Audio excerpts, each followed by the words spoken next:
Today, we'll be discussing the 6 vital steps to financial freedom. We're going to look at each of those steps a little bit more in depth and provide some insights to help you along your journey, whether you're just beginning and need to start with the very first step, or you've started the steps and fallen off, or you just need encouragement along the way. I want to provide you some encouragement, some insights to help you achieve your financial freedom. We're redefining what wealth is. Wealth is achieving the independence that you desire. It may take you $10 million. It may take you $500,000. I don't know. You're the only one that knows that. But we're redefining what wealth means. I want to be wealthy. And in my eyes, what wealth is that I have financial freedom, that I can do what I want, when I want, with whom I want. It doesn't require that I work if I choose not to. That's what we're shooting for. We're aiming for that freedom that it brings us. Well, here we are, step 1. You've heard it before. You're going to hear it over and over again because it's vital. Number 1 key to achieving financial freedom is establishing a budget and sticking to it. A budget will not work if you don't use it. Dave Ramsey says simply a budget is deciding where every dollar goes, determining that instead of wondering where it went. Think about it like this. A budget's like plotting a course.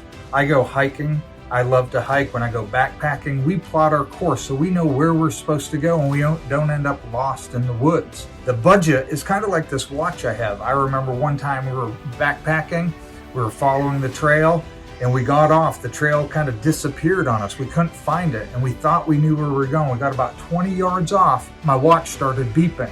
It started showing me you're off course. The GPS is like my budget when I hike. It keeps me on course. If I had kept going, we could have ended up 5 miles off trail somewhere, wondering where we were at, and then it could be disastrous. Not having a budget is the same thing. It's the restraints that keep you on the trail to your financial freedom that you're seeking, that you're working hard for. And the budget helps you, like your GPS, know when you're getting off course to get you where you're going based on the plan that you have established. Step 2, now you have your budget in place. You have your plan. You know the course that you're going. But now we have to set up an emergency fund. When I go hiking, I carry emergency supplies because you never know when an accident may happen. Things happen, you don't intend them to. They're not called emergencies because you planned them. Benjamin Franklin said, by failing to plan, you plan to fail. That's the same thing with the budget and by not having an emergency fund in place. The emergency fund is you are planning for that rainy day. It comes not when you expect it. That's why you pack a raincoat. Never fails. I leave my umbrella in the car on the day it rains. I never have it unless I know it's coming, and oftentimes I don't know when it's coming, so I have to be prepared. Financially, we don't know when those things happen. Cars break down, homes need repair, kids need medical attention, whatever the case may be. That's what an emergency fund is there for those unexpected things, because if we don't set up that first, we're going to continue in the cycle of debt. Because an emergency will come and we need it. It's an emergency. So we pull out the credit card and we justify it because it's an emergency. We need to break that cycle. And the only way to break it is first set up that emergency fund. So in order to do that, I want you to set $1,000 aside. If you don't have it, you need to get it. Cut out expenses. Cut out streaming. Cut out eating out. This is short term. We need to be proactive. We need to get our emergency fund built up to protect us, that umbrella over us financially. If you need to have a yard sale, whatever you need to do, go do a side hustle, go mow some lawns, go do something to increase your income. If you're so strapped that you can't even come up with a few extra dollars, we need to get that in place. Once that's in place, then we can focus on to step 3. But that's your first victory, is that you're beginning to see, hey, if something happens, I'm okay. It's not going to devastate me. I have this set aside. Now we're going to look at step number 3, debt freedom. This is where we start eliminating all that debt we've accumulated. You can do it the snowball method, where you're taking the smallest amount and paying it off first, and then taking that money and putting it toward the larger amount. So you make the minimum payment on the larger, and then you put as much as you can on the smallest amount owed and get that paid off. I know mathematically that does not make sense, but again, money is often an emotional decision and an emotional thing. You got in the situation probably because a lot of that stuff that is financed and on charge cards was an emotional decision. If you were thinking mathematically, you would have understood the 7% interest or the 30% interest, like the credit card I saw come in the mail the other day, 30% interest. This is to avoid that. So pay off the smallest amount first, take all that money when it's paid off, put it to the next one. The other method is you can just pay off the highest interest rate first. But this can be defeating. Again, we're looking for motivation. We're looking for steps of celebration. If you have a car loan of say $30,000 and you have a couple credit cards of like $1,000 and $3,000, you're going to feel a greater victory getting those credit cards knocked off instead of waiting 4 years or 5 years to get that car paid off. So let's focus, in my opinion, on the smallest amount first, get it knocked out, take all that extra money and roll it into the other debts, and let's get that debt knocked out. You will be surprised when you get debt free, when you remove all your consumer debt, credit cards, cars, I'm not talking your house, just consumer type debt. When you get rid of all of that, you'll be surprised how open it becomes for your ability to invest. One of the things I hear all the time from people when I talk to them, I just don't have any extra money to invest. Well, we're going to loosen up extra money by paying off the debt. So you're not a slave to the lender. So you're not obligated to all these things. You're not working simply to pay off debt.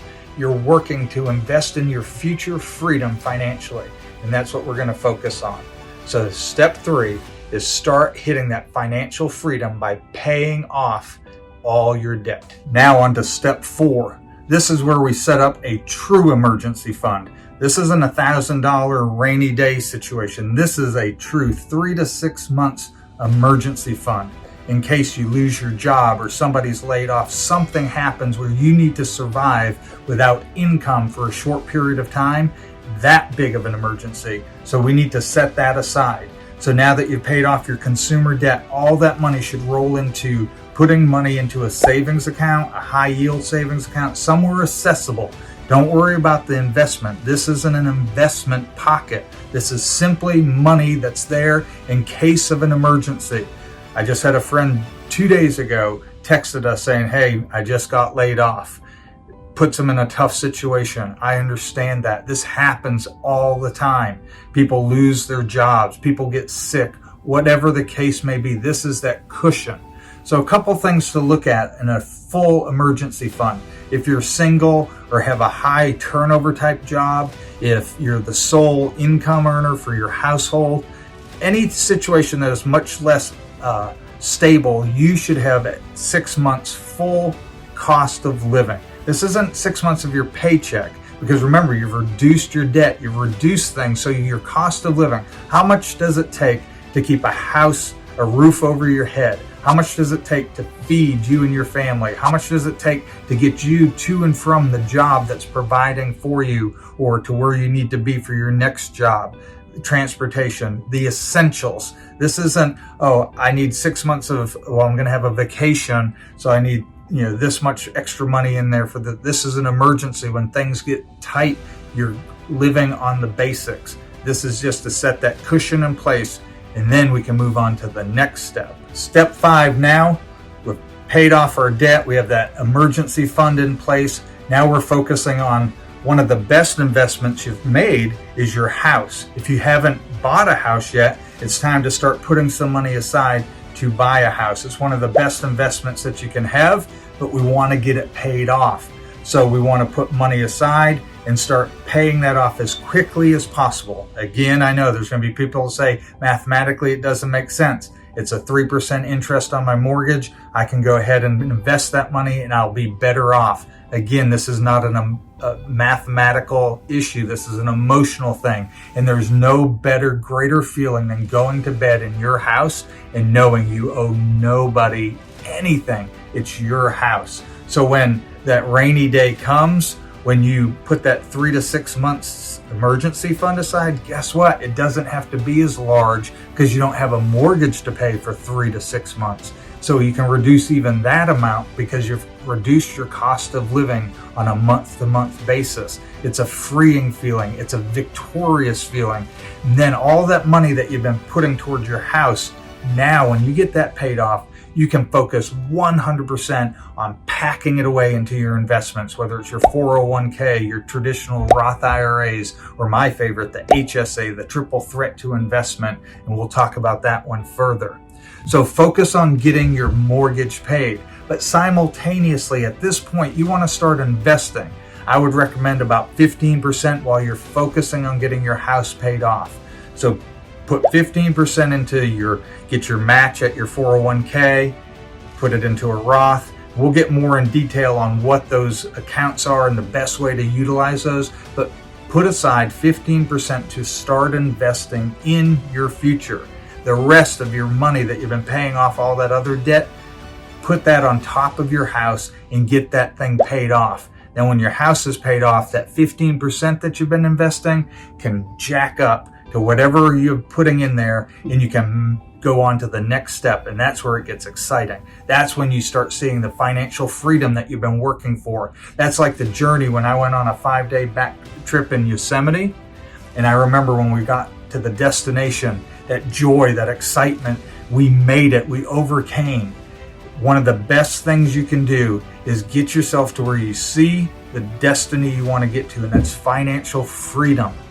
It's not about being rich. It's not about being wealthy. It's about being free. It's about losing that burden, doing what you desire to do with your life in the time that you have. And that brings us to the final key step to financial freedom. Step number 6, that's max out the investing.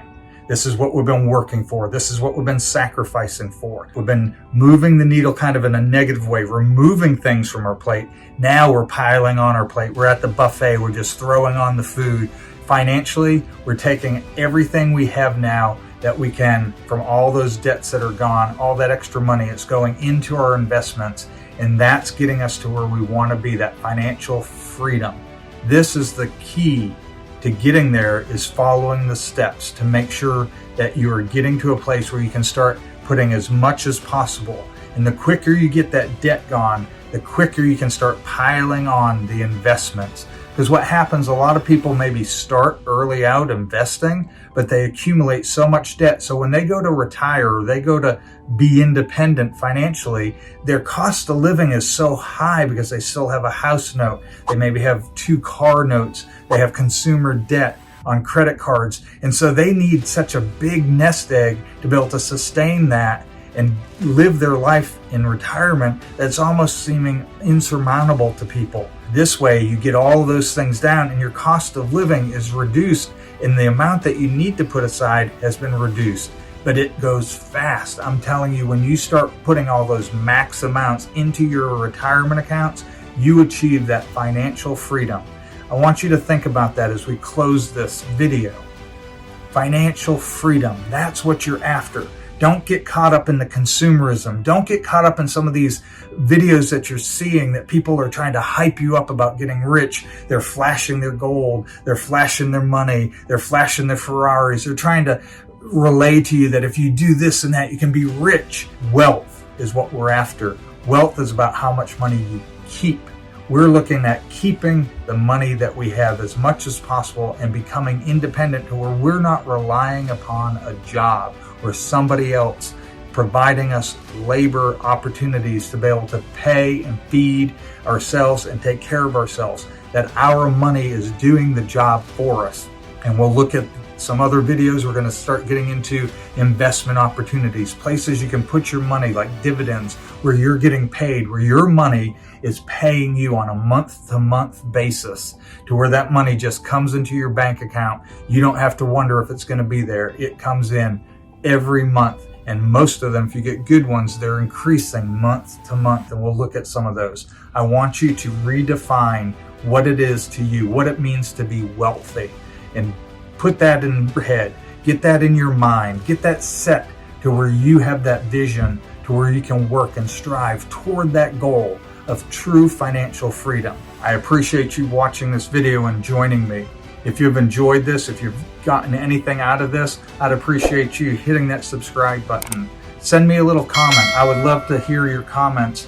Ask questions. Comment for me on a video idea that you have that you think you'd like to hear about, questions you have. That'll help me make sure I'm providing you what you want. Let me do the research and present that for you.